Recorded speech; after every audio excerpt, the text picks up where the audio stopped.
بسم اللہ الرحمن الرحیم۔ شروع کرتی ہوں اللہ کے بابرکت نام سے جو بڑا مہربان نہایت رحم کرنے والا ہے۔ قیامت کے دن اور پل صراط سے تو سب باخبر ہیں۔ قیامت کے دن جب حساب کتاب ہوگا، اس کے بعد کچھ لوگ جنت میں جائیں گے اور کچھ جہنم میں جائیں گے۔ کچھ لوگوں کو اللہ کے انعامات سے نوازا جائے گا اور کچھ عذاب کے حقدار ہوں گے۔ آج کی ویڈیو کے بعد آپ اللہ کی رحمت کو سن کر خوش ہو جائیں گے، کیونکہ آپ امتی ہیں حضرت محمد صلی اللہ علیہ وآلہ وسلم کے۔ مسلمان جہنم میں جائیں گے لیکن وہاں سے نکالے بھی جائیں گے۔ جس کی نیکیاں زیادہ ہوں گی ان کے ساتھ کیا ہوگا، جن کی نیکیاں کم ہوں گی ان کے ساتھ کیا ہوگا۔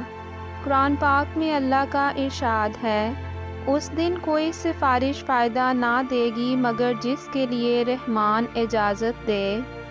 اب لوگوں کو قیامت کے دن پل صراط سے گزارا جائے گا۔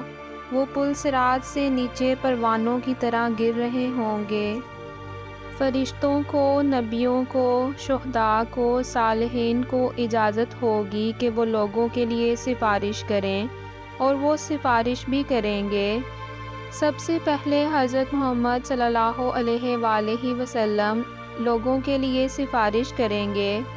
اسی طرح ان کے بعد انبیاء، علماء، صالحین، فرشتے بھی سفارش کریں گے۔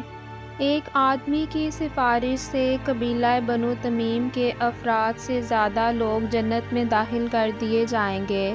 اب اس دن ارشاد ہوگا کہ دنیا میں جس نے جس کی پرستش کی یا جس کی پوجا کی اس کے پیچھے چلے جاؤ۔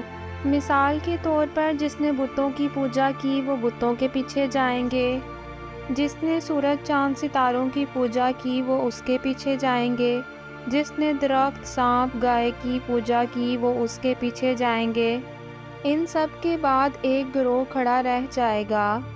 وہ کہے گا، ہم نے کوئی نیکی تو نہیں کی، لیکن ہم نے کسی چیز کی پوجا نہیں کی، آپ کو ہی پروردگار مانا، آپ کو ہی اپنا رب مانا، آپ کے ہی ایک ہونے پہ یقین کیا۔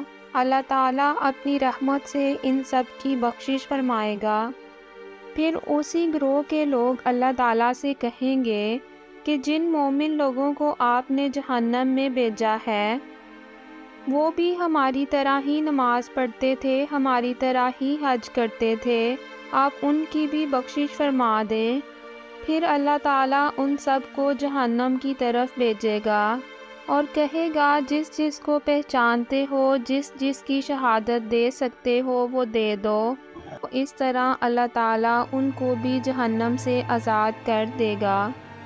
پھر اللہ کہے گا، اچھا جاؤ، اس کو بھی دوزخ سے نکال لاؤ جس کے دل میں تم ایک دینار برابر بھی نیکی پاؤ۔ اب وہ سب جائیں گے اور ان سب کو نکال لائیں گے۔ اب پھر اللہ تعالیٰ دوبارہ فرمائیں گے کہ جہنم سے اس کو بھی نکال لاؤ جس کے دل میں تم آدھے دینار کے برابر بھی نیکی پاؤ۔ اب ان سب کو بھی جہنم سے نکالا جائے گا جن کے دل میں آدھے دینار کے برابر بھی نیکی تھی۔ پھر اللہ تعالیٰ کا حکم ہوگا، دوبارہ جاؤ، جس کے دل میں ذرہ برابر بھی نیکی ہو اس کو جہنم سے نکال لاؤ۔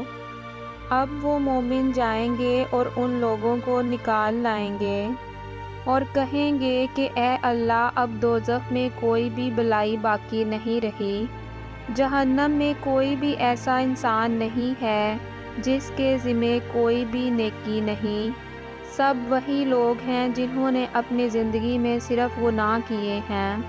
اب انبیاء، پیغمبر، فرشتے، شہداء، ان سب کی شفاعت ان کے لیے تھی جن کے نامہ اعمال میں کوئی نہ کوئی نیکی ضرور موجود تھی، جس کی وجہ سے اتنے لوگوں کو جہنم سے نکال دیا گیا اور جنت میں بھیج دیا گیا۔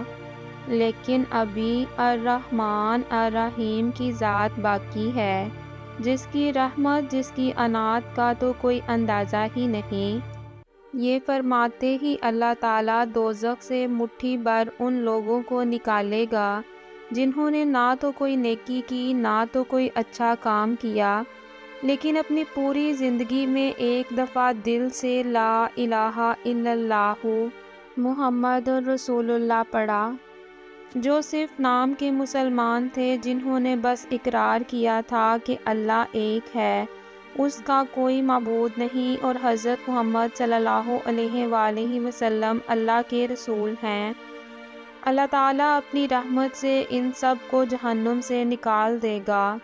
یہی وہ آخری لوگ ہوں گے جن کو جہنم سے نکال کر جنت میں ڈالا جائے گا۔ اب کافروں کے علاوہ اس جہنم میں کوئی بھی مسلمان باقی نہیں بچے گا، سب کے سب جنت میں داخل ہو چکے ہوں گے۔ یہ ہے اللہ کی رحمت اور اس کی عنایت کہ نبی پاک صلی اللہ علیہ وآلہ وسلم کا کوئی بھی امتی جہنم میں نہیں رہے گا، سب کے سب کو نکال کر جنت میں بھیجا جائے گا اور سب کی شفاعت قبول کر لی جائے گی۔